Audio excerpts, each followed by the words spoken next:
पिछले व्याख्यान में हमने मनुस्मृति के द्वितीय अध्याय में वर्णित जो ब्रह्मचारी है उसके नित्य कर्म के विषय में अध्ययन किया। साथ ही गुरु की प्रशंसा, गुरु की आज्ञा का किस प्रकार से उसे पालन करना चाहिए, गुरु की निंदा सुनने का उसके लिए निषेध बताया है ब्रह्मचारी के लिए, गुरु का कैसे वो अनुकरण करे और साथ ही जो गुरु है उस गुरु की किस प्रकार से वो आज्ञा का पालन करे, उस आज्ञा पालन की विधि, गुरु संभाषण की विधि, गुरु अभिवादन की विधि क्या है, इसके विषय में अध्ययन किया। साथ ही आज हम जो गुरु की पूजा है,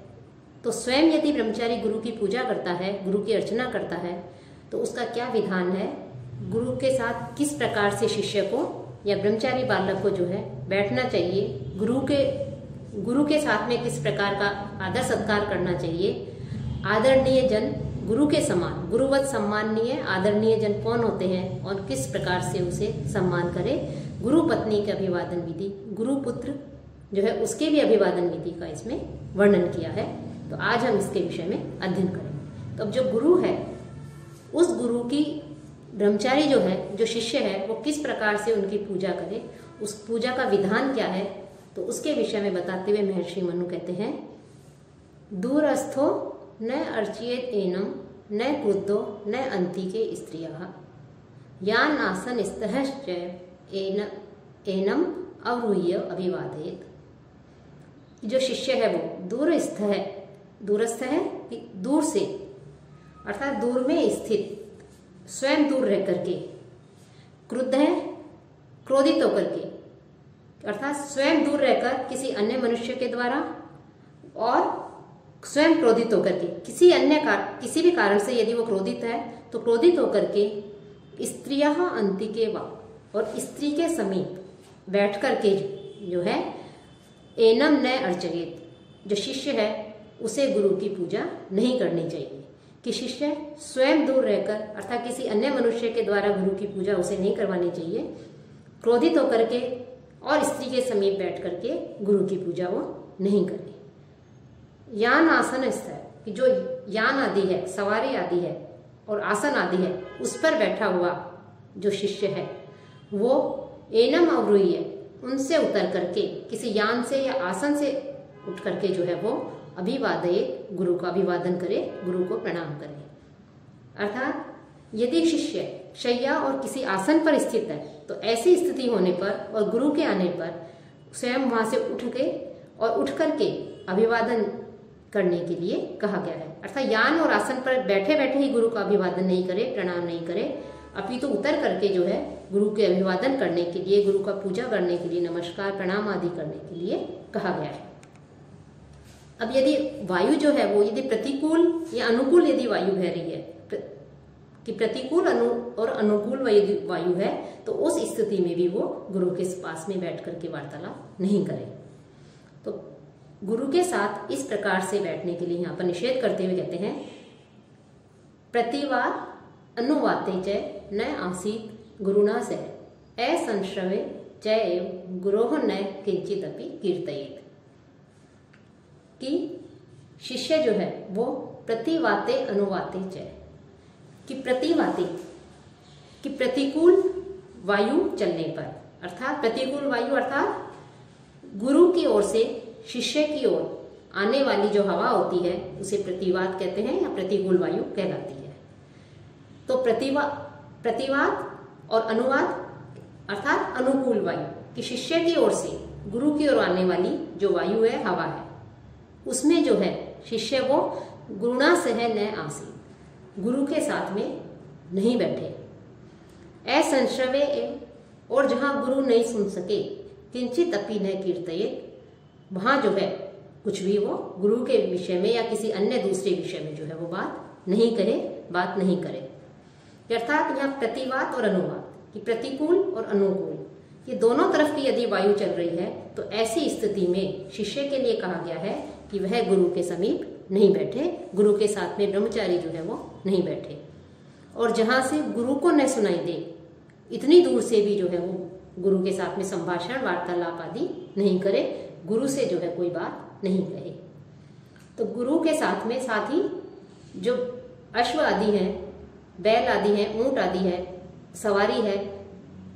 किसी भी प्रकार का यान है, उसमें वो गुरु के साथ में बैठने के लिए उसे कहा गया है। कि वैसे तो गुरु के समीप नहीं बैठे, उसका आसन सदैव जो है गुरु से नीचे होना चाहिए, शैया और आसन। लेकिन यदि एक ही यान में गुरु और शिष्य दोनों जा रहे हैं तो ऐसी स्थिति में जो गुरु है उस गुरु के साथ में शिष्य जो है वो बैठ सकता है। कि बैलगाड़ी, रथयान, नाव आदि जो है वहां पर जो है शिष्य गुरु के साथ में बैठ करके जा सकता है। वहां पर शिष्य का बैठने का विधान किया है।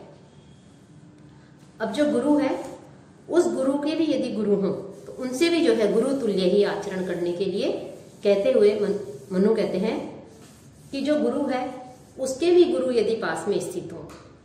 तो उनके साथ भी उसी प्रकार से आचरण करना चाहिए जैसे अपने गुरु के साथ में व्यवहार करते हैं, आचरण करते हैं। और गुरु के समीप में रहता हुआ शिष्य अर्थात जो ब्रह्मचारी है वो गुरु की आज्ञा के बिना अपने जो माता आदि हैं, चाचा आदि हैं, अपने जो बंधु बांधव आदि हैं उनको भी जो है वो प्रणाम नहीं करे, उनका अभिवादन नहीं करे। कि गुरु की आज्ञा प्राप्त करके ही ब्रह्मचारी जो बालक है वो गुरुजन, अपने जो गुरुजन हैं, जो अपने बंधु बांधव हैं, माता पिता आदि हैं, उनका जो है अभिवादन करे, उनको प्रणाम करे। साथ ही महर्षि मनु कहते हैं कि जो विद्या है उस विद्या को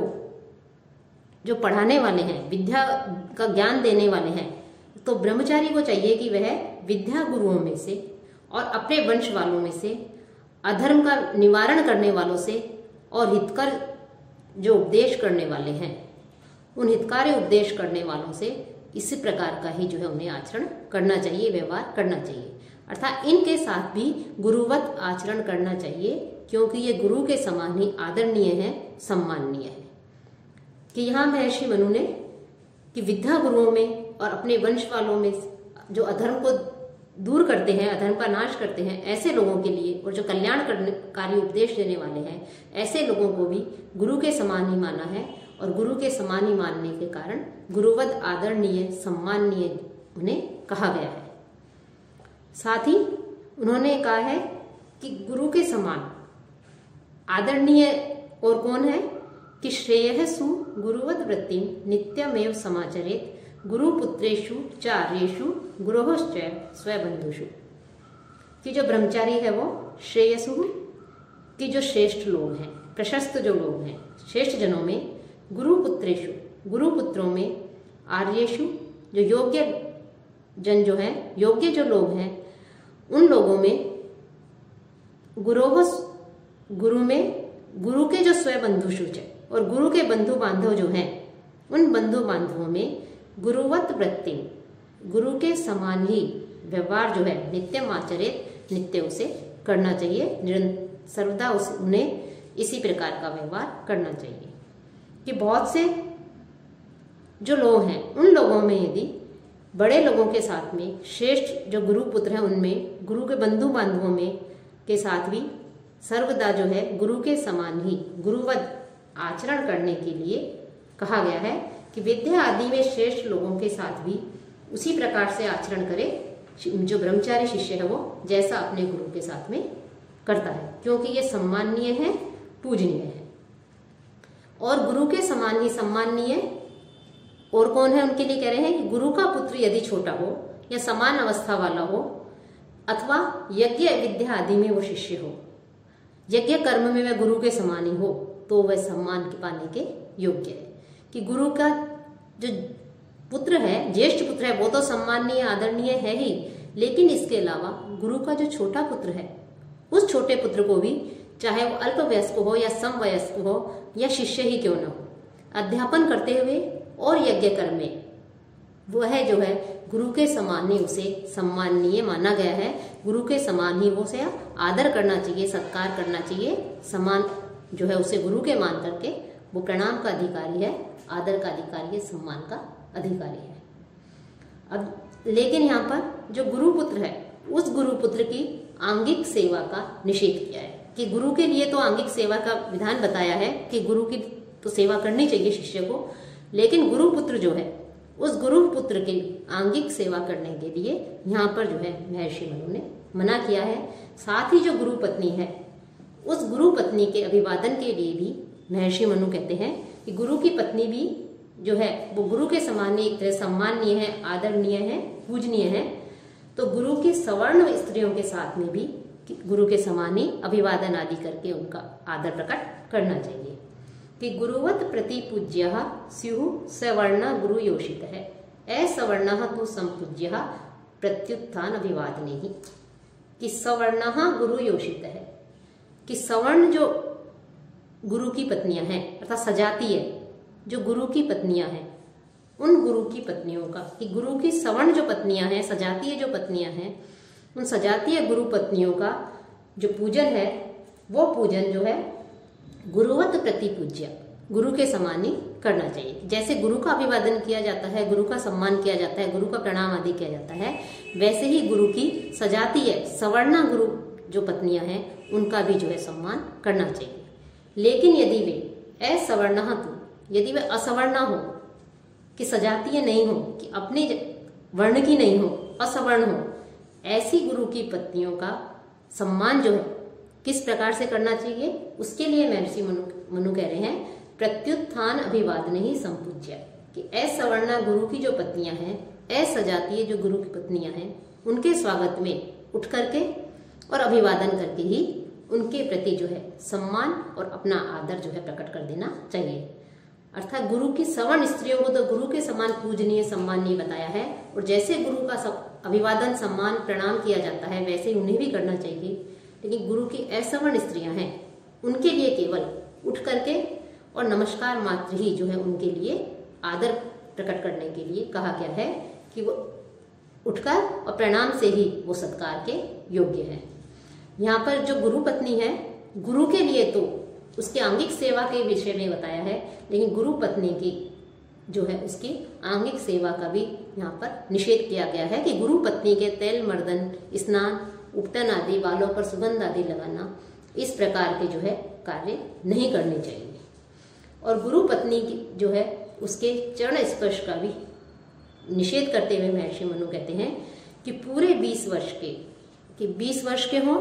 तो ऐसे पूरे 20 वर्ष के तथा गुण दोषों को जानने वाला जो शिष्य है, उस शिष्य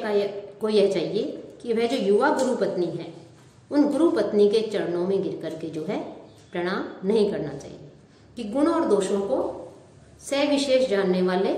और पूर्ण 20 वर्ष के वयस्क जो ब्रह्मचारी है उनके लिए व्यवस्था करते हुए महर्षि मनु कहते हैं कि ऐसे ब्रह्मचारियों को चाहिए कि वह युवती गुरु पत्नी को प्रणाम करते समय उसके चरणों का स्पर्श नहीं करे, दूर से ही हाथ जोड़ करके जो है गुरु पत्नी का प्रणाम करे, उनका अभिवादन करे। कि यहाँ पर जो युवा स्त्री है, युवती जो है गुरु पत्नी, उसके चरण स्पर्श का निषेध क्यों किया है, उस निषेध का कारण बताते हुए महर्षि मनु कहते हैं स्वभाव एष नारीणाम नराणाम इह दूषणम अतः अर्थान न प्रमाद्यंती प्रमदासु विपश्चित है। कि यह नराणाम दूषणम, किस संसार में, कि जो संसार है इस संसार में पुरुषों को दूषित करना, नराणाम दूषणम नारीणाम एष स्वभाव है, कि पुरुषों को दूषित करना स्त्रियों का स्वभाव है। अतः अर्थात विपश्चित है, कि विषयों में प्रमाद नहीं, कि विषयों में जो विषय आदि हैं उसमें प्रमाद नहीं करते हैं। कि विद्वान पुरुष जो है वो विपश्चित है, कि जो विद्वान पुरुष है वो विद्वान पुरुष इस प्रकार से जो है प्रमदासु न प्रमाद्यंती, स्त्रियों के विषय में प्रमाद नहीं करते हैं, अर्थात उनसे व्यवहार करते समय असावधान नहीं रहते हैं, असावधानी नहीं बरतते हैं। पंडित जन स्त्रियों के विषय में सदा ही सावधानीपूर्ण व्यवहार करते हैं, उस प्रकार का जो है वो उनके साथ में कभी भी प्रमाद नहीं करते हैं,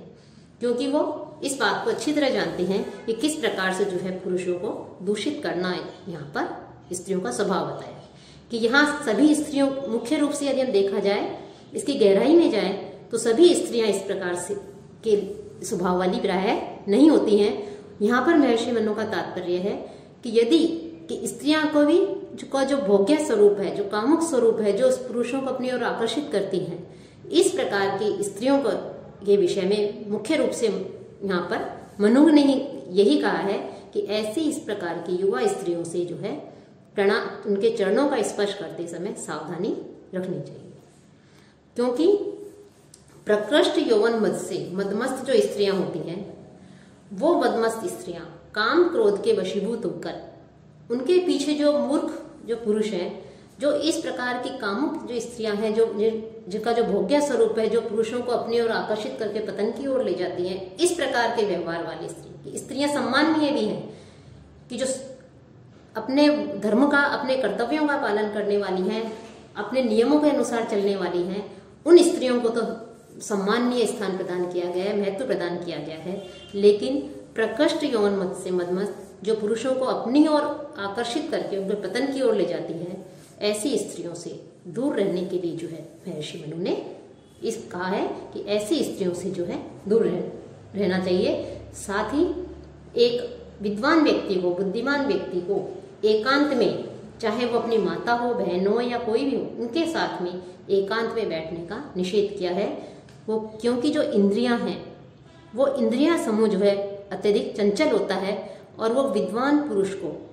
हर कोई व्यक्ति जितेंद्रिय नहीं होता, तो जो विद्वान व्यक्ति है, चाहे कितना ही विद्वान हो, लेकिन इंद्रियों का जो समूह है वो पुरुष के मन को भी अपनी ओर खींच लेता है। लेकिन जो जितेंद्रिय है वो मन पर नियंत्रण करके, इंद्रियों को अपने वशीभूत करके तो जितेंद्रिय बना रहता है, संयमी रहता है। लेकिन हर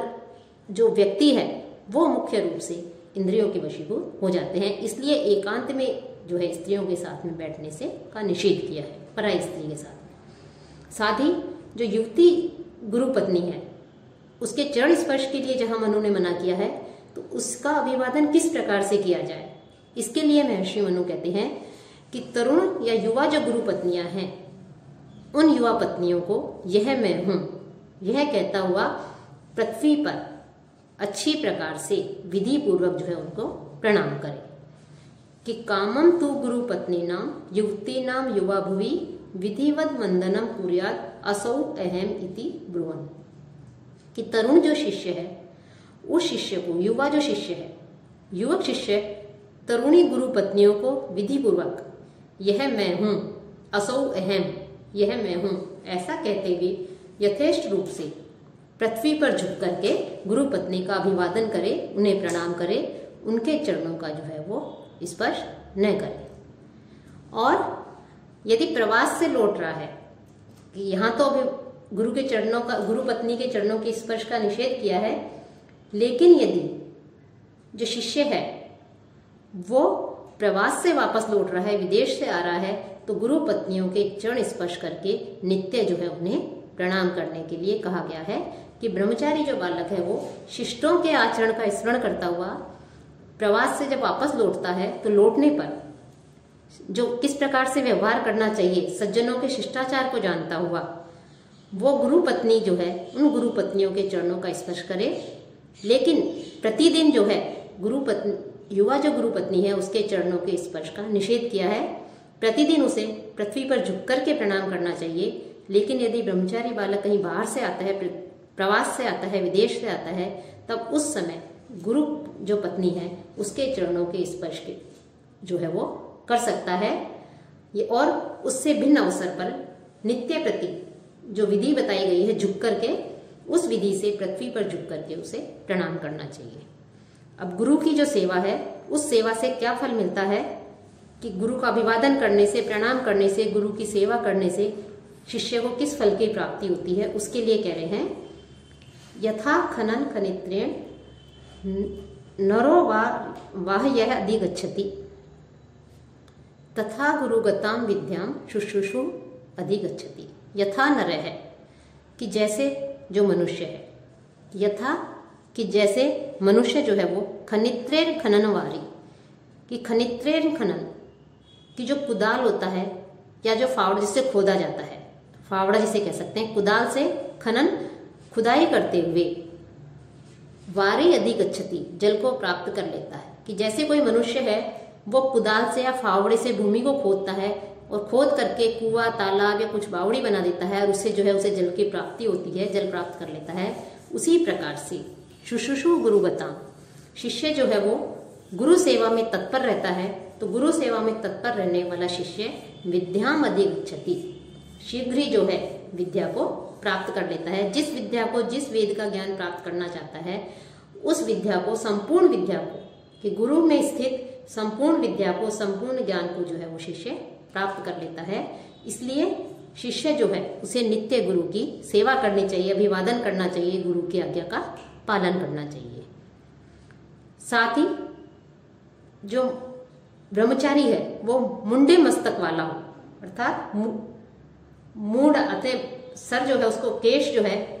मुंडाए हुए हो, केश रहित हो, जटा रखे हो, अथवा शिखा जो है, जो चोटी जो है उसकी जटा बना रखी हो, और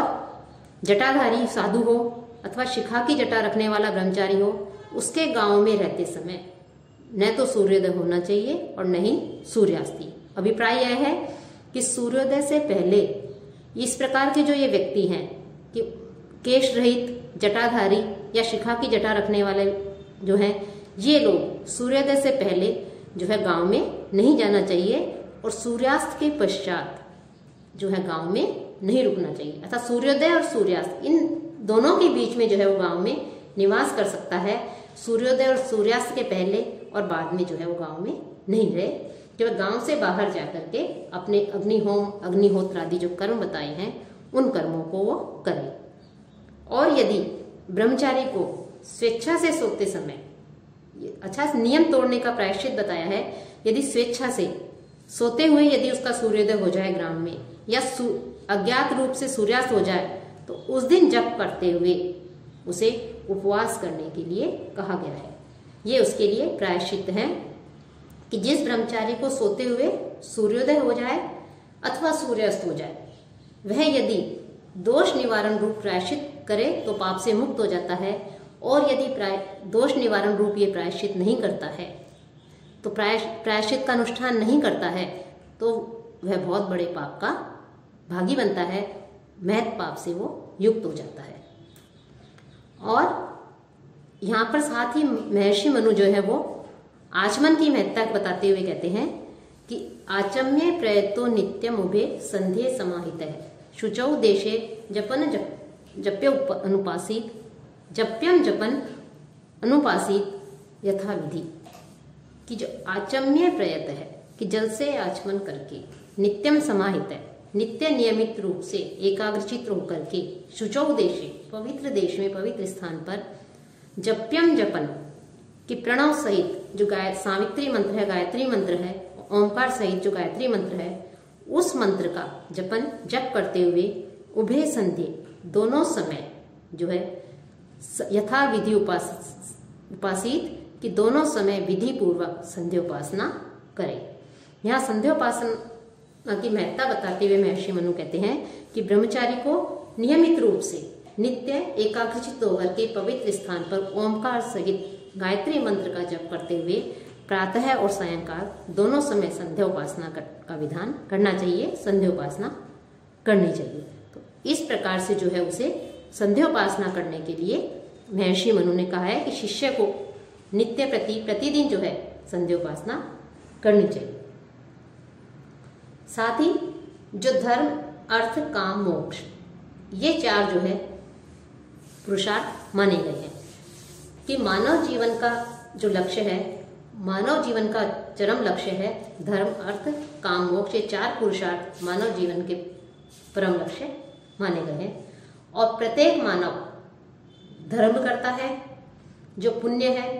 पुण्य लाभ देता है, धन अर्जन करता है, धन से काम की सिद्धि करता है, और अंततः उसे मोक्ष की प्राप्ति होती है, मुक्ति होती है, उसे जन्म मरण जो है उस जन्म मरण के बंधन से वो मुक्त हो जाता है। तो इस प्रकार से जो धर्म, अर्थ और काम यही पुरुषार्थ है। अतः धर्म पूर्वक अर्थ और अर्थ पूर्वक काम करना जो है श्रेयस्कर महर्षि मनु ने बताया है कि भिन्न भिन्न आचार्य हुए हैं, विभिन्न विद्वान हैं, उन विद्वानों के मत से जो त्रिवर्ग है, ये इन त्रिवर्गों का क्या स्वरूप है, इनका क्या महत्व है, इसके लिए कहते हुए जो महर्षि मनु है वो महर्षि मनु कहते हैं कि जो धर्म, कोई भी आचार्य हो वो धर्म, अर्थ को, और कोई अन्य विद्वान काम और अर्थ को, कुछ और विद्वान अर्थ और काम को जो है, कुछ धर्म को और कोई आचार्य जो है धर्म तथा अर्थ का साधन होने से अर्थ को ही श्रेय मानते हैं। कि कुछ विद्वान तो धर्म को श्रेष्ठ मानते हैं, कुछ धर्म अर्थ को श्रेष्ठ मानते हैं, कुछ काम अर्थ को श्रेष्ठ मानते हैं। कोई धर्म और अर्थ का साधन होने से अर्थ को ही कल्याणकारक श्रेयस्कर मानते हैं। लेकिन जो चारों पुरुषार्थ हैं, उन चारों पुरुषार्थों में जो त्रिवर्ग धर्म अर्थ और काम जो है, इन तीनों को ही श्रेष्ठ माना जाता है। ये तीनों ही जो है श्रेयस्कर हैं, ऐसा जो है महर्षि मनु का कहना है। कि वस्तुतः वैसे तो पुरुषार्थ चार है, धर्म अर्थ काम मोक्ष, लेकिन जो आचार्य हैं उन आचार्यों के मत, कुछ आचार्यों के मत से तो धर्म अर्थात त्रिवर्ग भिन्न भिन्न तरीके से जो है कल्याणकारी हितकारी होता है। लेकिन महर्षि मनु ने धर्म अर्थ और काम इन तीनों को ही समान भाव से समभाव से जो है उन्हें कल्याणकारी माना है, श्रेयस्कर माना है। कि धर्म अर्थ और काम ये तीनों ही जो है ये श्रेयस्कर हैं। तो इस प्रकार से इस त्रिवर्ग की महत्ता के विषय में, उसके स्वरूप के विषय में बताया है। और जो त्रिवर्ग जो है इन तीनों वर्गों का, धर्म अर्थ काम का जो है पालन करता है, वो निश्चय ही मानव जीवन का जो चरम लक्ष्य है, मोक्ष है, उसको जो है चतुर्थ पुरुषार्थ जो मोक्ष है उसको प्राप्त करता है। अब महर्षि मनु कहते हैं गुरुजन जो है उनके अपमान का उन्होंने निषेध किया है। कि गुरुजन जो है उनके अपमान का कभी भी हमें नहीं करना चाहिए। कि आचार्य च पिता च माता भ्राता च पूर्वजः न अर्त्यन्य अपमंतव्या ब्राह्मणे विशेषतः। कि आचार्य पिता, आचार्य था गुरु या आचार्य, और साथ ही साथ पिता, माता और सहोदर बड़े भाई, अर्थात एक माता के उदर से उत्पन्न होने वाले ज्येष्ठ भ्राता आदि जो हैं, इनका अपमान जो है वो दुखी होकर भी नहीं करना चाहिए। कि पीड़ित अथवा दुखी व्यक्ति को भी आचार्य, पिता, माता और ज्येष्ठ भ्राता अर्थात सहोदर बड़े भाई का, चाहे वो किसी भी स्थिति में हो, पीड़ित कष्ट में हो, दुखी हो, लेकिन ऐसी स्थिति में भी कभी भी इन लोगों का जो है अपमान नहीं करना चाहिए। और विशेष रूप से तो जो ब्राह्मण है, उस ब्राह्मण को तो विशेष रूप से इन लोगों का अपमान करने से बचना चाहिए। कभी भी जो है कदापि इनका अपमान नहीं करना चाहिए। तो इस प्रकार यहाँ पर गुरु के महत्व के विषय में जो श्रेष्ठ जो लोग हैं, गुरुजन हैं, उनका किस प्रकार से सम्मान करना चाहिए उसके विषय में बताया है।